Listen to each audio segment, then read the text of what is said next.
Despite once appearing to share a close bond, Justin Bieber has slowly distanced himself from Diddy ever since legal chaos surrounded the mogul. But just when things couldn't get more bizarre, Cassie took the stand. And Justin posted something. That set the internet on fire, a cryptic video. No caption, no explanation, just a single post that screamed intent. On May 13, 2025, as Cassie Ventura, Diddy's ex, stood before a courtroom bravely recounting her darkest memories, Justin posted something that didn't just spark theories, it exploded the timeline.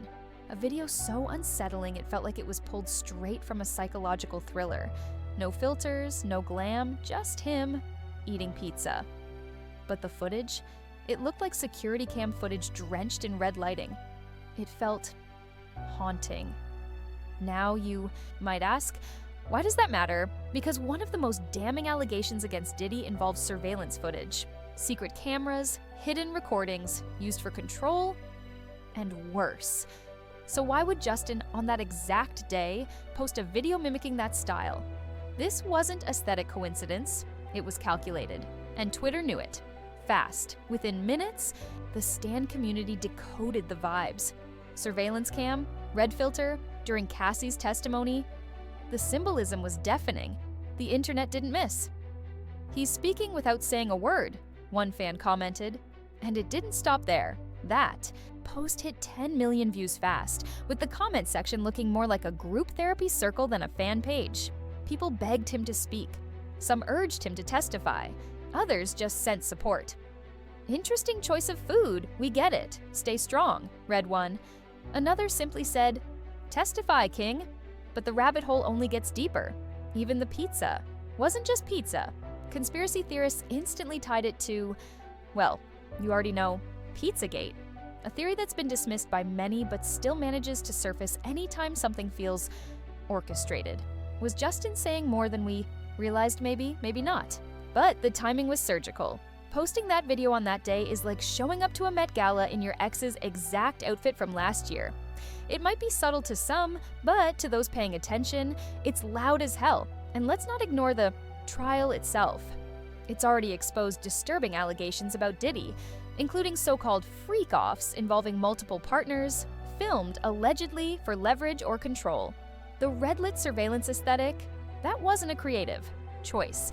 It was a visual echo. Now picture this. You're a pop star who saw too much, too young.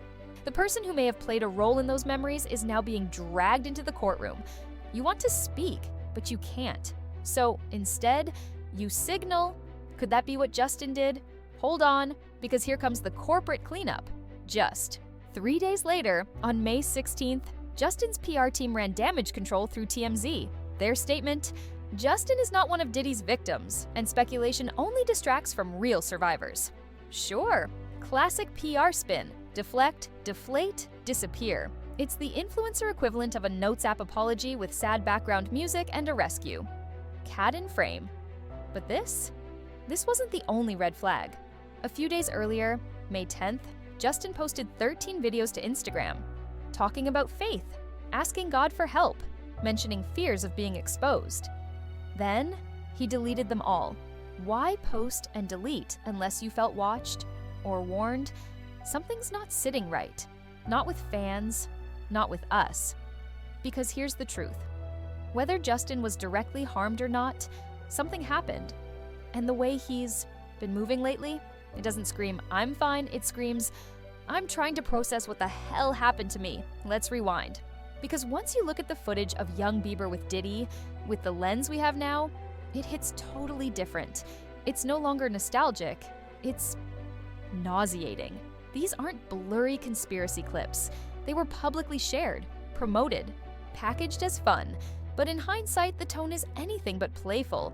There's a 2009 video titled "Justin Bieber's 48 Hours with Diddy." In it, Diddy, a grown man in his 40s, boasts about spending the next 48 hours with 15-year-old Justin. His words, "We're gonna go full buck crazy. We can't really disclose what we're doing, but it's a 15-year-old's dream." Sorry, what? A 40-year-old man can't disclose what he's doing with a teenage boy for 2 days straight? And we all just watched that? Then Justin, trying to play along, says, "Let's go get some girls." Diddy's response, "That's my guy, a man after my own heart." No, sir, that's not mentorship. That's a walking, talking red flag. And there's more. Diddy didn't stop at weird words. In one clip, he keeps touching Justin, making him do a swag walk, declaring him an honorary member of Dirty Money. Bieber looks stiff, uncomfortable, like a kid trying to laugh off a situation that's creeping him out. It's not just cringe. It's coded. You can almost see him trying to exit his own body. And then, of course, there's the Lamborghini incident. In a separate moment, Diddy tells a teenage Bieber that he'll give him a Lambo when he turns 16. Just imagine that. A grown mogul dangling luxury cars in front of a child like candy. This isn't generosity. This is grooming in designer shoes. You don't need to be a psychology major to clock what's happening here. This is love bombing, manipulation. It's the kind of behavior you read about in abuse survivor forums, not music magazines. And if you think that's dark, brace yourself for what came next. During a joint appearance on Jimmy Kimmel, Diddy makes a comment on national television that chills you once you realize what might have been going on behind the scenes. He says, he knows better than to talk about what he does with Big Brother Puff on national TV. Read that again. He knows better. That's not banter. That's a warning, delivered with a smile and a camera pointed straight at it. What's so bad that it can't be mentioned? Why did no one say anything then? Why did we all laugh? Because now, years later, we're not laughing, we're looking back with heavy hearts and eyes wide open. Now let's talk about those posts Justin dropped just days before the pizza. Video, May 10th, 2025. He flooded his Instagram with 13 short clips. They weren't promo. They weren't curated. They were raw, rambling, emotional, videos about faith, about feeling exposed, about needing God's help, about fear. Then, he deleted all of them, one by one. Gone. It's like watching someone scream into a void and then cover their mouth. But not before everyone heard the echo. If nothing was wrong, why erase it all? Fans noticed. Fast. And the theories exploded. Some said he's unraveling. Others said he's remembering. A few whispered the word everyone was afraid to say, trauma. Because here's the uncomfortable truth. You don't have to be assaulted to be a victim. You can witness something, feel something, be pressured or manipulated or emotionally cornered. And Justin's recent behavior screams processing. That's why this moment, this surveillance-style pizza video hit so hard. It wasn't just a weird post, it was a thread connecting years of uncomfortable footage to one unspoken truth. Something's always felt off. And now, we're all catching up. Even if his PR team says he wasn't a victim, that doesn't erase what the videos show. The power imbalance, the touchy behavior, the grooming language, the vibe. That word keeps coming up, vibe. Because sometimes it's not about proof in a legal sense. It's about what your gut knows, what the energy tells you. And let's be honest, those old Diddy and Bieber clips, they've aged like sour milk in a heat wave. They weren't cute then. And now they're downright chilling, which brings us to the resurfaced footage. The kind of stuff we wish we never had to rewatch, like the 2009 clip where Diddy proudly declares that he's spending 48 hours with Justin and can't really disclose what they're doing. Or the interview where Bieber nervously laughs, while Diddy calls him a man after my own heart for wanting to get girls. Or the Lamborghini promise, or the Jimmy Kimmel warning, one clip after another, stacked like a deck of cards that no longer looks like harmless industry banter, but something else entirely. And fans feel it. They've taken to Reddit, X, TikTok, everywhere. And they're not mincing words. One post with over 11,000 upvotes said, the chances that Bieber was a victim are over 99.9%. Another went even further. These clips aren't just awkward. They show a teenager trying to act fine around a man who clearly holds the power. It's disturbing, but it's not surprising, because the signs were always there. We just weren't ready to see them. Now, we need to talk about the allegations, the ones too dark to ignore, because it's not just internet detectives raising questions anymore. Former Death Row Records executive Suge Knight, yes, that's Suge Knight, claimed during a prison interview in late 2024 that Diddy arranged romantic getaways for Justin with older men. He even alleged that both Bieber and Usher were molested. Now listen, Sook isn't exactly known for being a beacon of truth, but when multiple people, from Reddit threads to former insiders, start telling similar stories, patterns start to emerge. Patterns that raise red flags bigger than any PR denial could cover. And then there's Justin's music. Fans started combing through lyrics like archaeologists brushing dust off buried trauma. His 2020 track Lonely suddenly felt like a cry for help. We all ignored. Lyrics like, and everybody saw me sick, and it felt like no one gave a... They criticized the things I did as an idiot kid. And what if you had it all, but nobody to call? Sound like someone reflecting on a childhood that looked glamorous, but felt isolating, broken, exposed. The song doesn't name names, but it doesn't have to. Because when someone writes like that, they're not guessing, they're remembering. Still, Justin's team has gone on record telling TMZ he was not abused, that he was just performing alongside Diddy, that their relationship was about music, and that he was mostly friends with Diddy's sons. But then, there's this multiple sources and former associates claim Justin privately opened up about a nightmare experience with Diddy, something he told close friends but never said out loud, something that shook him, something that may be chasing him even now. So which is it? Is he distancing himself from a scandal or from a truth too heavy to carry out loud? Maybe he wasn't a direct victim of what Diddy's on trial for, but that doesn't mean he wasn't impacted, or that he isn't still trying to find language for what he felt. Because trauma doesn't always scream. Sometimes it sits quietly in the corner of your most innocent memories. Let's talk about timing, because it matters. In August 2024, Justin Bieber became a father. His son, Jack Blues Bieber, was born quietly, away from the flashing lights.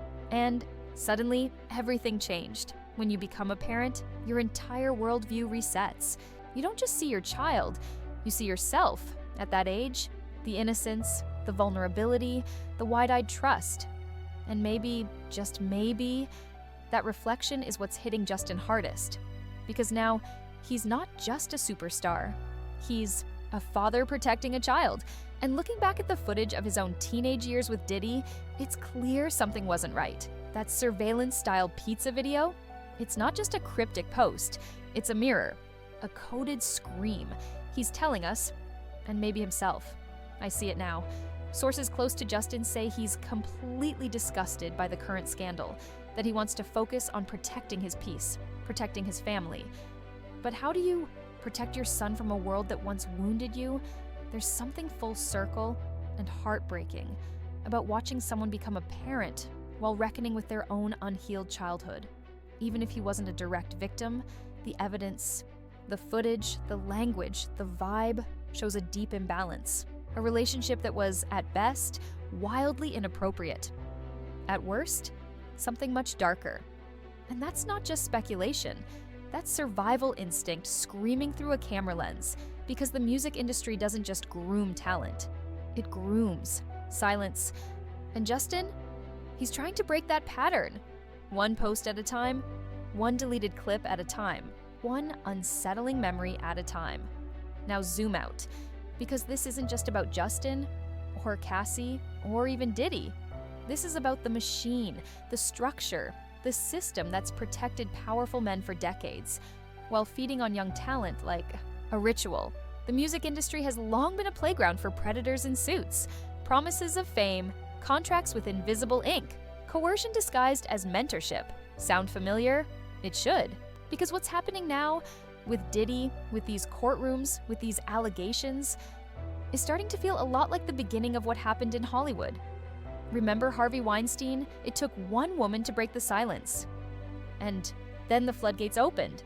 Years of whispers suddenly became testimonies. Careers built on fear collapsed under the weight of truth. It's happening again. Only this time, it's hip-hop. It's R&B. It's music's turn to reckon with itself. And Diddy, he's not some low-level name. He's not a backup producer or a shady executive hiding in shadows. He's Diddy, the man behind Bad Boy Records, the face of fashion collabs, vodka empires, Billboard awards, cultural moments. He wasn't just in the room, he owned the room. And now he's the one on trial. If these allegations hold, racketeering, sex trafficking, forced labor, it's not just his legacy that's collapsing, it's the illusion that any of this was normal. Because for too long, what should have been red flags were dismissed as industry behavior. Private jets, secret parties, underage stars surrounded by grown adults with blurry boundaries, cameras rolling, silence, enforced. But silence has a shelf life.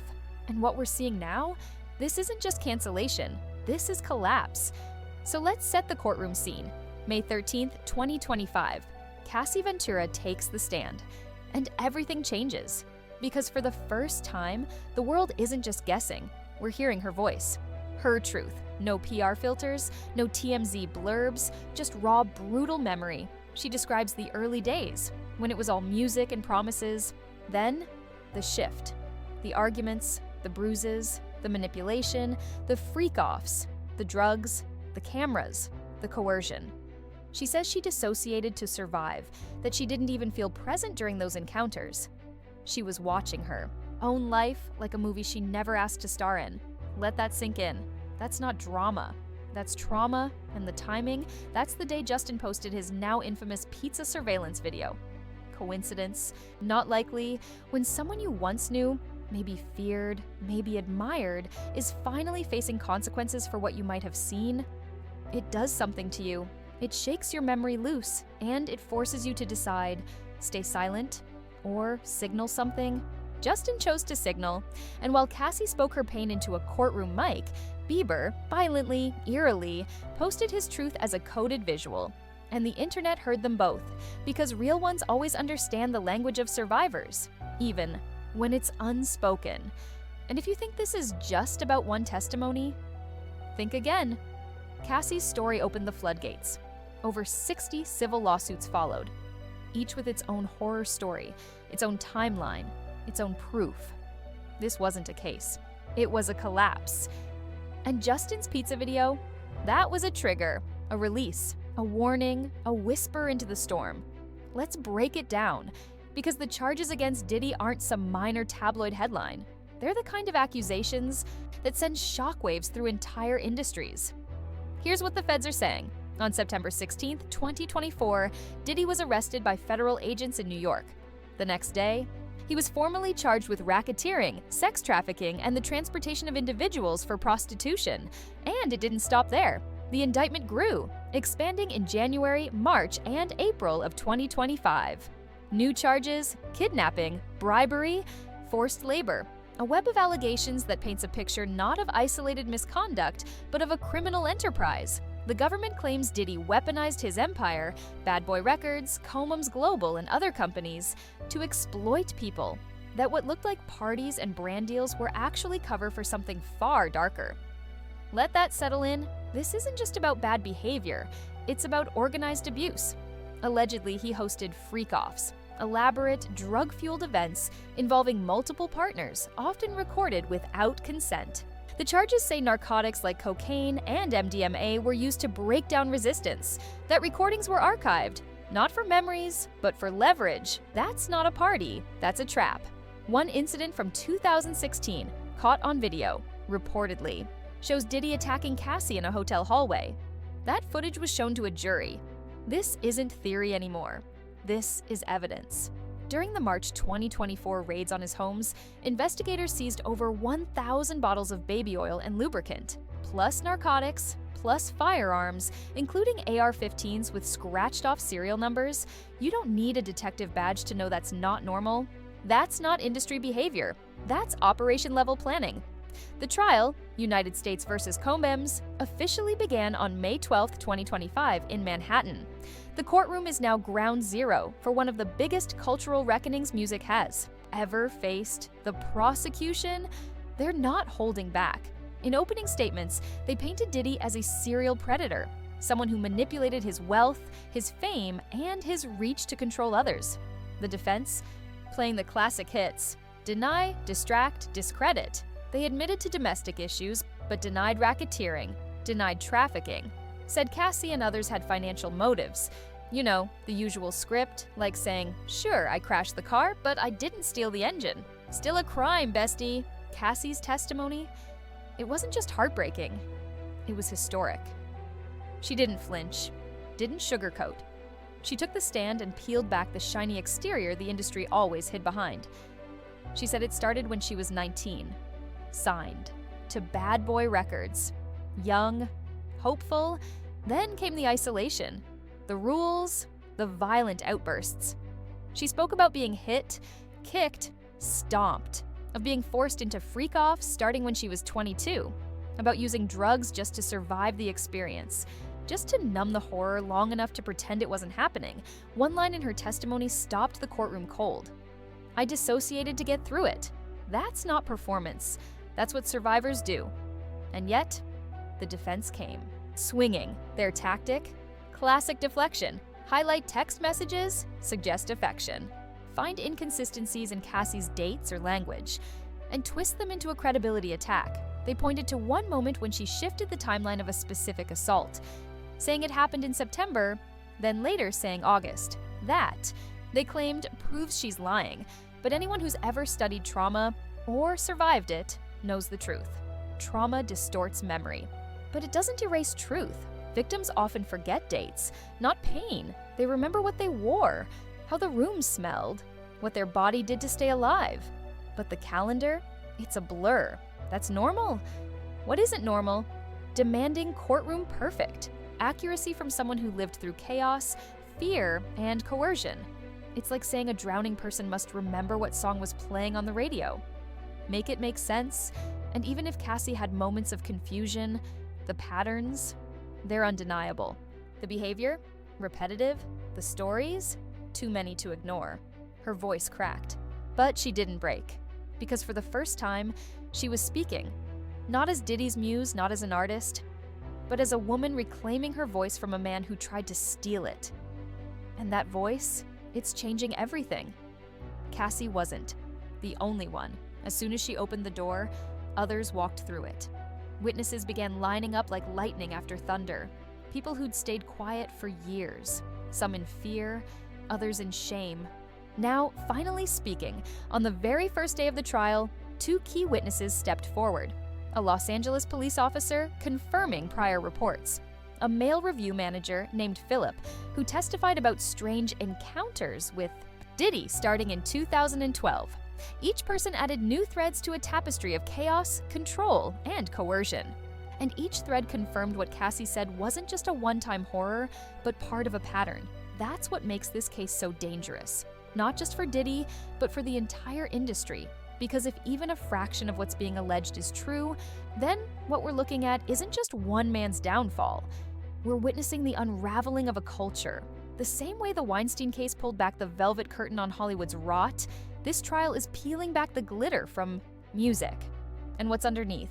Power games, silencing tactics, a long history of young artists being exploited while labels smiled for cameras. What makes it even more disturbing is how public it all was. The parties, the clips, the footage, the mentorships. It wasn't hidden in dark rooms. It was lit with stage lights and broadcast to the world. And somehow, no one said anything because everyone was eating, everyone was profiting, and calling it just part of the business. But now people are watching the empire crumble in, real time, and Justin, whose early fame was built inside that empire, is feeling every crack, every shake, every tremor. His cryptic posts aren't just statements, they're echoes of survival, of watching something collapse that once owned you. Because the deeper this trial goes, the louder the truth gets. Then there's a quieter but equally disturbing chapter. In this saga, just a few days before all the fury, Justin flooded his Instagram with a series of 13 raw videos. In those clips, he spoke candidly about faith, about feeling exposed, about battling an inner terror that kept him awake at night. He questioned whether he'd ever truly been free of the shadows of his past.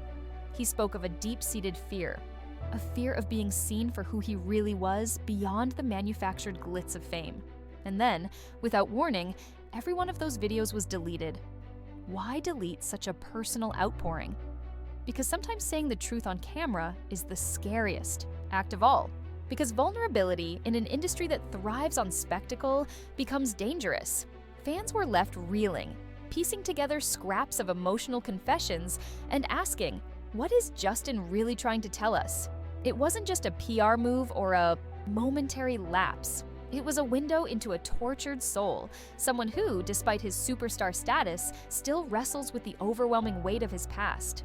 The deleted posts became modern-day hieroglyphs, messages everyone was desperate to decipher, and that's when the psychological picture becomes even clearer. Imagine having your entire life dissected on social media. Imagine every claim of, "I'm fine," being shadowed by a silent scream, a message erased before it could be fully heard. That's the paradox Justin lives in every day, out in front of millions, yet locked away with a relentless memory of exploits and exploitation. Outwardly polished, but inwardly scarred, his posts, his mysterious video of pizza through a surveillance filter, and the subsequent silence, all of these become signals, a cry for help, a coded statement of survival, and a declaration that he is still processing an uncomfortable past. And now, as his journey into fatherhood reshapes his entire world, Justin's public silence speaks volumes. The transformation from a star once enmeshed in a toxic industry to a man determined to shield his child from those very scars is palpable. His internal conflict is a bittersweet blend of regret, resilience, and a desperate longing to rise above it all. Every deleted video, every cryptic post isn't just a piece of content. It's a snapshot of a man fighting to reconcile his inner truth with a public persona that demands perfection. The question hanging in the air isn't just, what happened back then? It's, how will he ever truly heal when every memory is both a scar and a reminder of that dark legacy?